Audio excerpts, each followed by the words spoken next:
यही विश्वास हमें उस भारत के निर्माण के लिए ताकत देता है जहां अंतिम पायदान पर खड़ा व्यक्ति हमारी पहली प्राथमिकता है।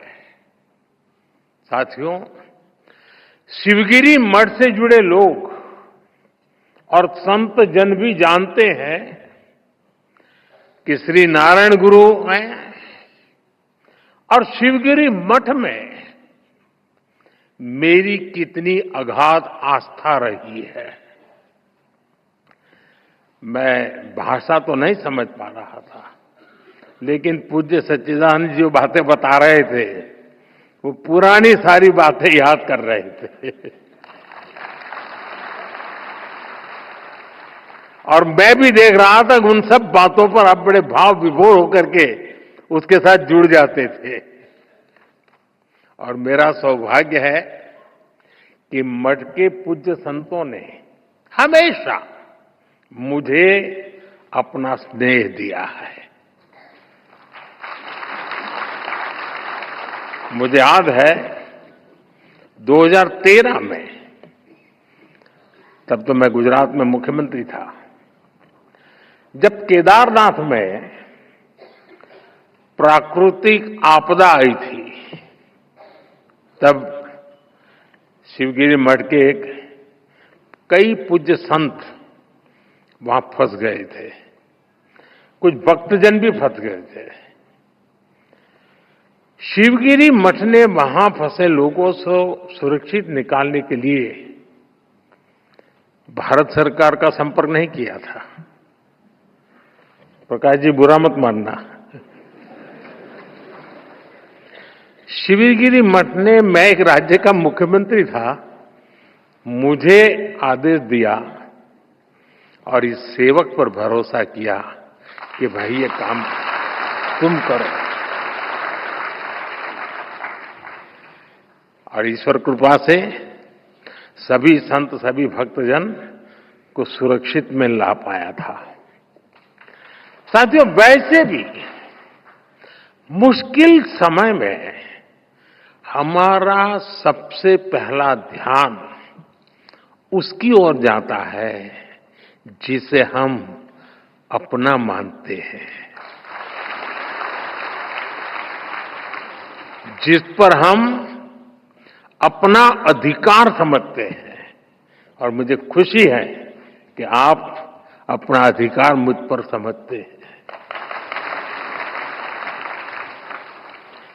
शिवगिरी मठ के संतों के इन अपनेपन से ज्यादा आत्मिक सुख की बात मेरे लिए और क्या हुई। साथियों, मेरा आप सबसे एक रिश्ता काशी का भी है।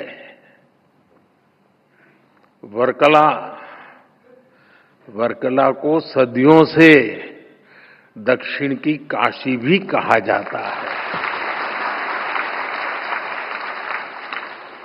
और काशी चाहे उत्तर की हो या दक्षिण की, मेरे लिए हर काशी मेरी काशी ही है। साथियों, मुझे भारत की आध्यात्मिक परंपरा, ऋषियों मुनियों की विरासत, उसे करीब से जानने और जीने का सौभाग्य मिला है। भारत की ये विशेषता है कि हमारा देश जब भी मुश्किलों के भंवर में फंसता है, कोई न कोई महान विभूति देश के किसी कोने में जन्म लेकर समाज को नई दिशा दिखाती है। कोई समाज के आध्यात्मिक उत्थान के लिए काम करता है, कोई सामाजिक क्षेत्र में समाज सुधारों को गति देता है। श्री नारायण गुरु ऐसे ही महान संत थे। निवृत्ति पंचकम और आत्मोपदेश शतकम जैसी उनकी रचनाएं ये अद्वैत और अध्यात्म के किसी भी स्टूडेंट के लिए गाइड की तरह हैं। साथियों, योग और वेदांत, साधना और मुक्ति नारायण गुरु के मुख्य विषय थे, लेकिन वो जानते थे कि कुरीतियों में फंसे समाज का आध्यात्मिक उत्थान उसके सामाजिक उत्थान से ही संभव होगा। इसलिए उन्होंने अध्यात्म को समाज सुधार और समाज कल्याण का एक माध्यम बनाया। और श्री नारायण गुरु के ऐसे प्रयासों से गांधी जी ने भी प्रेरणा पाई, उनसे मार्गदर्शन लिया। गुरुदेव रविन्द्रनाथ टैगोर जैसे विद्वानों को भी श्री नारायण गुरु से चर्चा का लाभ मिला। साथियों, एक बार किसी ने श्री नारायण गुरु की आत्मोपदेश शतकम रमण महर्षि जी को सुनाई थी। उसे सुनकर रमण महर्षि जी ने कहा था, अवर एल्लाम तेरिंजवर, यानी वो सब कुछ जानते हैं। और उस दौर में जब विदेशी विचारों के प्रभाव में भारत की सभ्यता, संस्कृति और दर्शन को नीचा दिखाने के षड्यंत्र हो रहे थे, श्री नारायण गुरु ने हमें ये एहसास कराया कि कमी हमारी मूल परंपरा में नहीं है। हमें अपने आध्यात्म को सही अर्थों में आत्मसात करने की जरूरत है।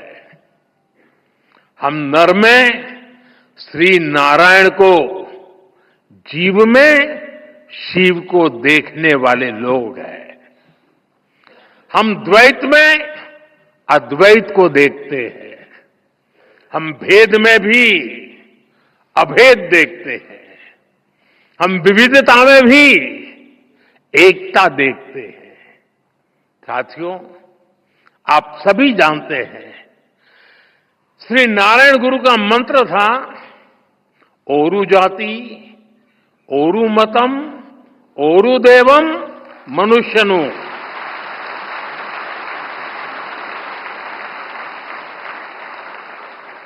यानी पूरी मानवता की एकता, जीव मात्र की एकता, ये विचार भारत की जीवन संस्कृति का मूल है, उसका आधार है। आज भारत उस विचार को विश्व कल्याण की भावना से विस्तार दे रहा है। आप देखिए, अभी हाल ही में हमने विश्व योग दिवस मनाया। इस बार योग दिवस की थीम थी yoga for one earth one health, यानी एक धरती एक स्वास्थ्य। इसके पहले भी भारत ने विश्व कल्याण के लिए वन वर्ल्ड वन हेल्थ जैसे इनिशिएटिव शुरू किया है। आज भारत सस्टेनेबल डेवलपमेंट की दिशा में वन सन, वन अर्थ, वन ग्रिड जैसे ग्लोबल मूवमेंट को भी लीड कर रहा है। आपको याद होगा 2023 में भारत ने जब G20 समिट को होस्ट किया था, हमने उसकी भी थीम रखी थी, one earth, one family, one future.